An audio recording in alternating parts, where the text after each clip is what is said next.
A remote mountainside in Soviet Russia. Temperatures plunging to minus 30 degrees Celsius. The wind howls across the barren landscape, carrying with it a mystery that would haunt investigators for over 6 decades.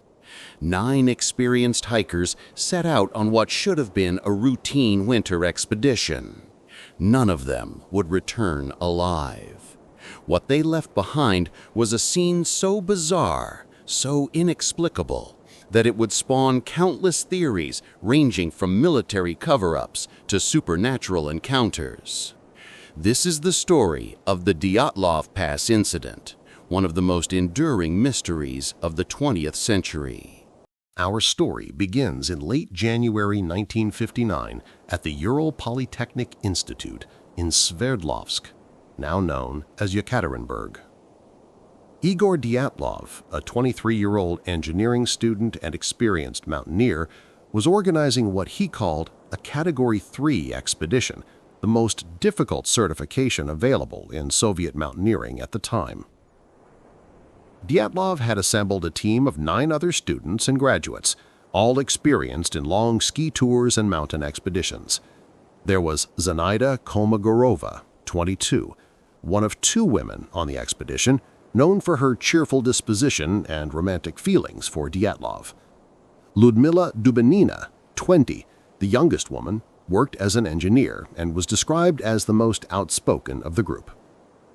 The men included Rustem Slobodin, 23, who spoke multiple languages and had a reputation for being brave, sometimes to the point of recklessness. Alexander Kolovatov, 24, was a nuclear physics student. Yuri Doroshenko, 21, and Yuri Krybonishenko, 23, were both strong and experienced hikers. Nicolas Thibault Brignol, 23, had a French father and was known for his humor and elaborate practical jokes. Alexander Zolotarov, 38, was the oldest and most mysterious member, a World War II veteran with military tattoos whose presence on the expedition raised questions years later. The 10th member, Yuri Yudin, 21, would become the sole survivor, not through luck in the mountains, but through illness that forced him to turn back early. On January 23, 1959, the group left Sverdlovsk by train, their spirits high. They sang songs, played mandolins, and wrote in their diaries about their excitement for the adventure ahead. Their goal was to reach Otorten Mountain, which in the local Mansi language means "don't go there," an ominous name they apparently dismissed as mere superstition. By January 25th, they'd reached Ivdel, a small town that served as the last outpost of civilization. From there, they traveled by truck to Vizai, an even smaller settlement on the edge of the wilderness. On January 27th, they began their ski trek into the mountains. The next day, Yuri Yudin began experiencing severe back pain. Reluctantly, he made the decision to return. As he hugged his friends goodbye on January 28th, he had no idea he would never see them again. In later interviews, Yudin would recall that moment with deep sadness, saying, "If I had known, I would have never let them go." From this point, we know the group's movements only through their diaries and photographs found later. They made good progress initially, following the Ospia River Valley. Their journal entries remained upbeat, describing the beautiful scenery and joking about their hardships. On January 31st, they reached the edge of the highland zone and prepared for the climb. They cached surplus food and equipment in a wooded area, creating what's called a labaz, a traditional storage platform built between trees, intending to use these supplies on their return journey. February 1st brought deteriorating weather. Storms rolled in, visibility dropped, and the group lost their direction.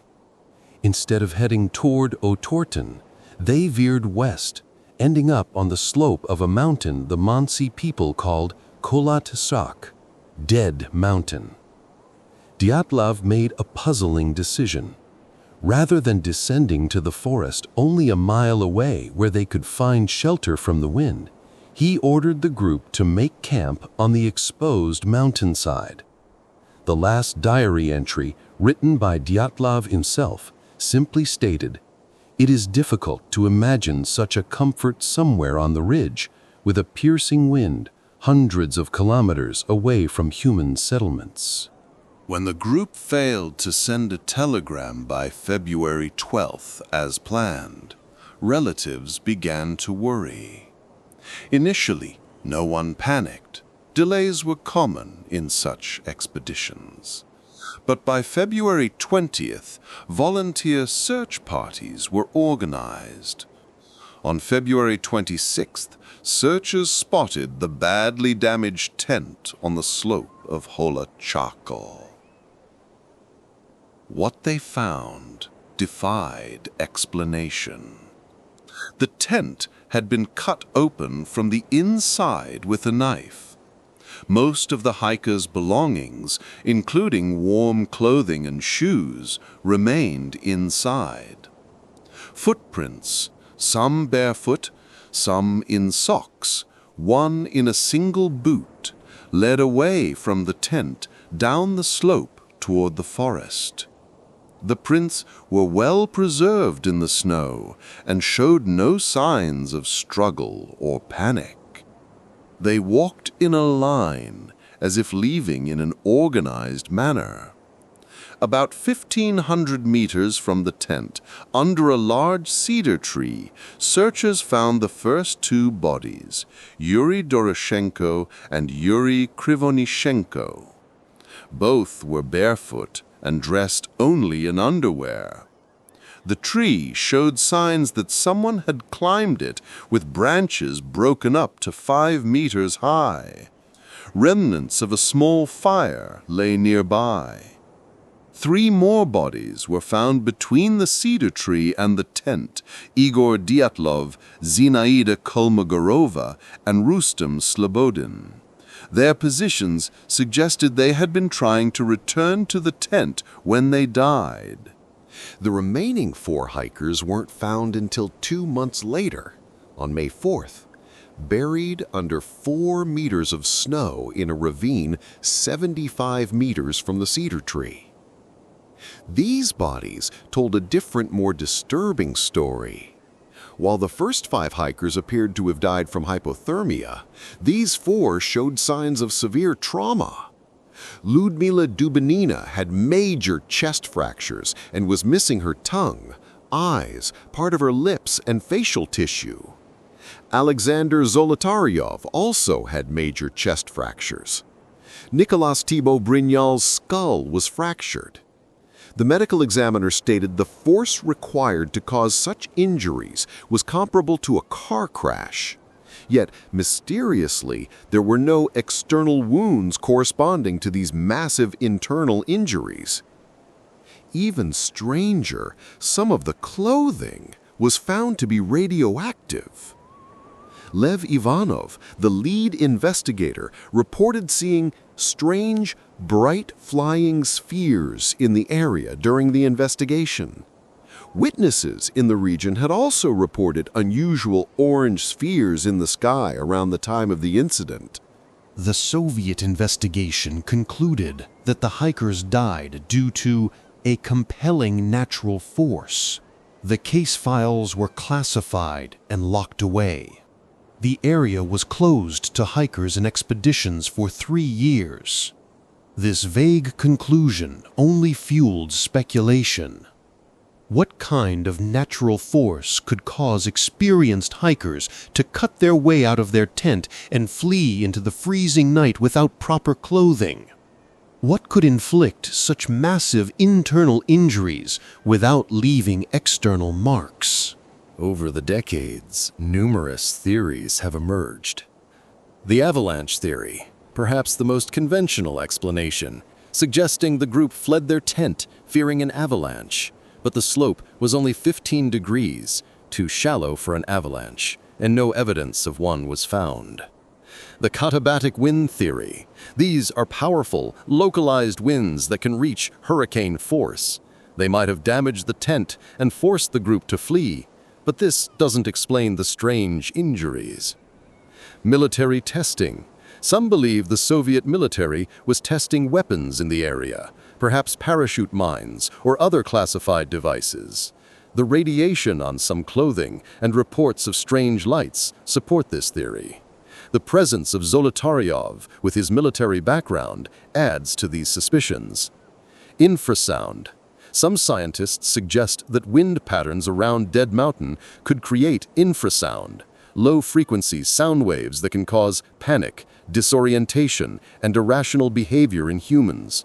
This might explain why they fled the tent, but not the injuries. The Mansi theory.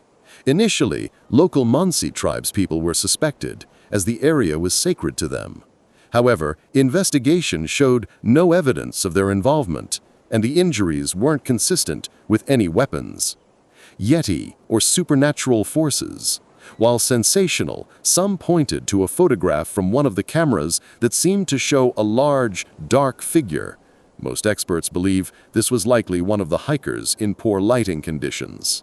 Beyond the mystery, we must remember these were real people with dreams and aspirations. Their diaries reveal young adults full of life, making jokes about their situations, writing poetry, and supporting each other through difficulties. Zenaida wrote about her feelings for Igor. Nicholas made everyone laugh with his antics. They were students and young professionals at the dawn of their careers, cut short by whatever happened on that freezing February night. Yuri Yudin, the survivor, spent the rest of his life haunted by the loss. He helped identify his friends' belongings and bodies, a traumatic experience he never fully overcame. He passed away in 2013, still wondering what happened to his friends. More than 60 years later, the Dyatlov Pass Incident remains one of the world's most compelling mysteries. Despite modern investigations and scientific advances, we still cannot say with certainty what forced 9 experienced hikers to flee their tent into a freezing wilderness, or what caused their unusual injuries. Perhaps the most unsettling aspect isn't what we don't know, but what the various explanations suggest about our world.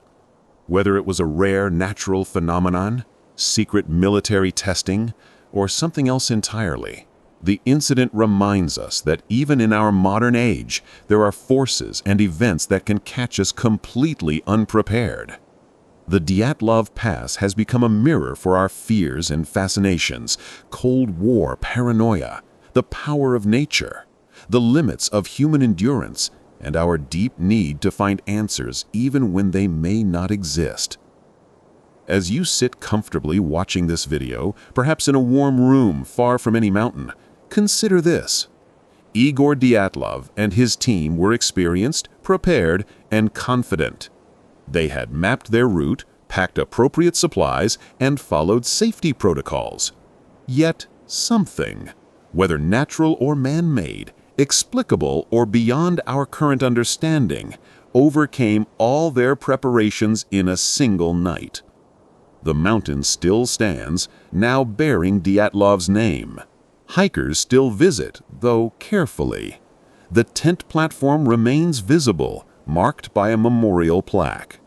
And somewhere in those facts, in those footprints preserved in snow, in those final photographs and diary entries, lies a truth we may never fully uncover. What really happened at Dyatlov Pass? The mountain keeps its secrets, and perhaps that's the most chilling truth of all. Thank you for watching. If this story intrigued you, remember to like and subscribe for more mysteries from history. And let us know in the comments, what do you think happened to the 9 hikers on that fateful February night in 1959?